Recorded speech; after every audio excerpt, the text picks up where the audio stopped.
એવા ગતરે ગંગામો શેલો બેસણો રે, એજી આપું 24 આજ્ઞા પરમાણ રે, મહારે ધર્મ નિજ્યા પંથ સે રે, એજી કર્યા શિવ શક્તિએ નિર્માણ રે હો. હે ભાવિક ભક્તો, જતી સતીઓ અને ગતના ગોઠી નરનારીઓ, આ સવરા મંડપમાં મારા બેસણાનો આ છેલ્લો દિવસ છે. ભગવાને જે 24 અવતારો લઈને કરેલી 24 આજ્ઞાઓનું અવતરણ કરીને તમે ધર્મના પાલનહાર બનજો.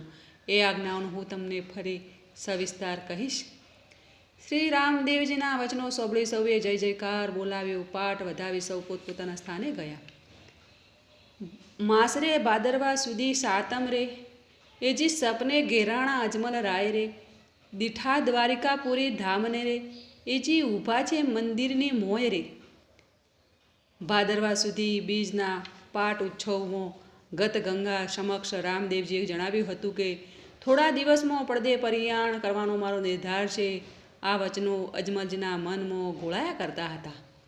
ભાદરવી સુદ સાતમની મધરાત પછી ઢળતી રાતે અજમલજીએ સ્વપ્ન આવ્યું. તેઓ દ્વારિકામાં શ્રી રણછોડરાયના મંદિરમાં ગયા છે. તેઓ કનક હિંડોળે પ્રભુ હિંચતા રે, એજી નિરખ્યા છે રણછોડરાય રે, દંડવત કરીને પાયે લાગતા રે, એજી રામદેવજી વ્રત પ્રોત થાય રે. હીરા રત્ન જડિત કનકના હિંડોળે દ્વારકાધીશ શ્રી રણછોડરાય હિંજી રહ્યા છે. તેઓ શ્રી રામદેવજી આવ્યા અને દ્વારકાધીશમાં સમાય ઓરત પ્રોત થઈ ગયા.